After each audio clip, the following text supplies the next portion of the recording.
Today's story is about a broken clock and a young girl who refused to throw it away.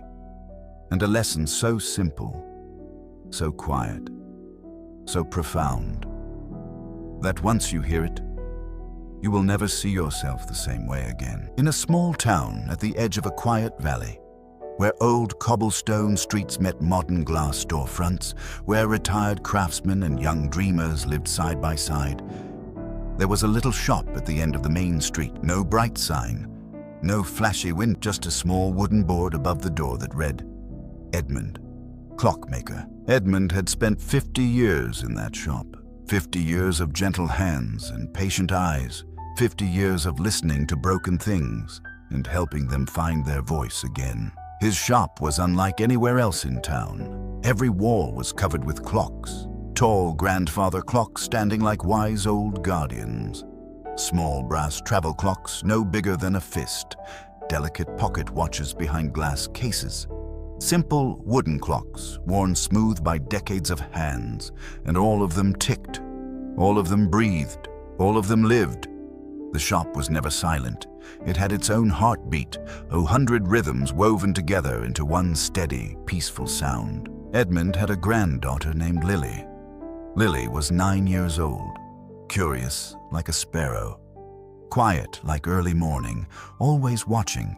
Every day after school, she would walk down the cobblestone street, push open the little wooden door, climb onto her favorite stool in the corner, and simply watch her grandfather work. She never interrupted, never asked too many questions.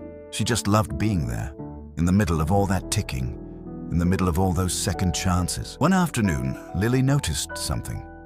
In the back of the shop, on the highest shelf, a clock sat alone. It was beautiful.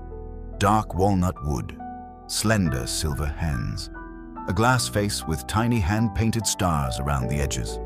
It looked old, elegant, important, but it was completely still. While every other clock in the shop ticked and moved and breathed, this one did not. "Grandpa," Lily asked softly, "that clock up there, why isn't it ticking?" Edmund looked up from his workbench. His eyes moved to the shelf. He was quiet for a moment, the way people are quiet when a question touches something deep. "It's broken," he said simply. "The mechanism inside, the heart of it, is damaged beyond what my tools can reach." Lily looked at it sadly. "So it's useless now." Edmund set down his tools. He stood up slowly and walked to the shelf. He lifted the clock down with both hands. Carefully, gently, like he was lifting something that still mattered. He carried it to the workbench and set it between himself and Lily. "Look at it carefully," he said. "Tell me what you see." Lily leaned forward. The hands were frozen, pointing to 10 minutes past 10. She studied it for a long, quiet moment. Then Edmund asked, "Lily, what time is it right now?" Lily glanced at the large working clock on the wall. "It's 10 past 10, Grandpa." Edmund smiled, slowly, warmly. "And is the broken clock correct right now?" Lily blinked. She looked at the frozen hands again. Something shifted behind her eyes. Yes, it's showing the right time." "Exactly," said Edmund. His voice was low and steady. The voice of someone who had been carrying this truth for a long time and had finally found the right person to give it to.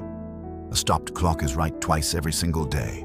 Once in the morning, once at night, without trying, without moving, without being fixed.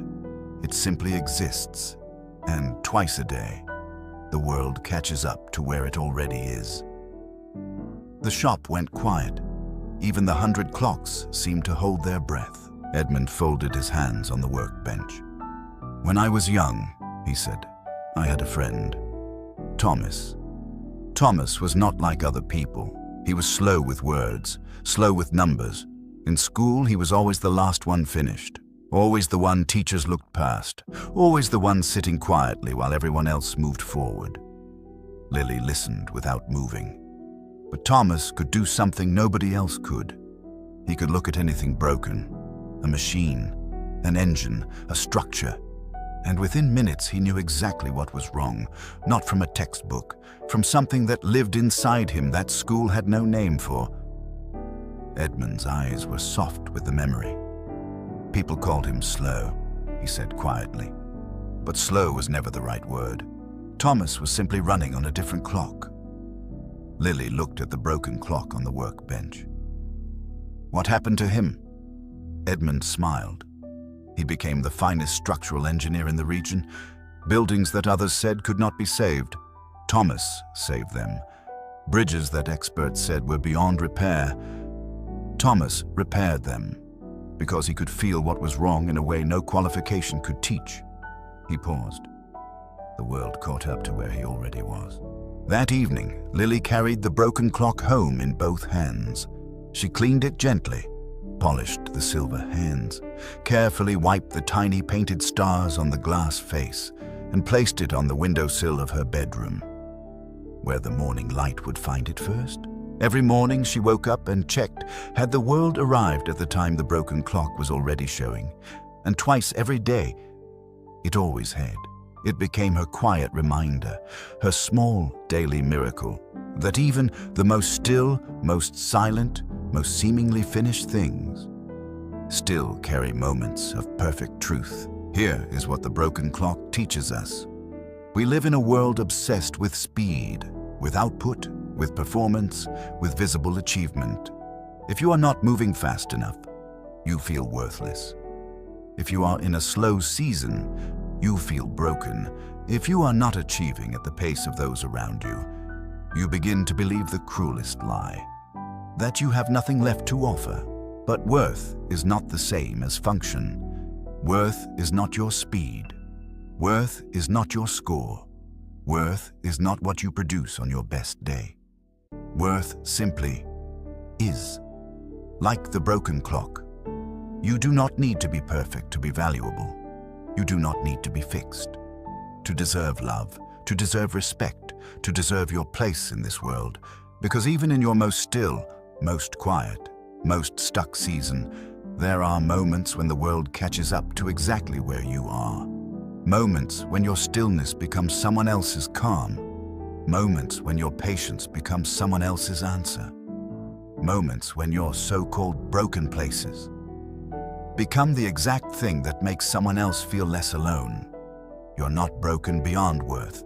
You're a stopped clock, and the world is still turning toward you.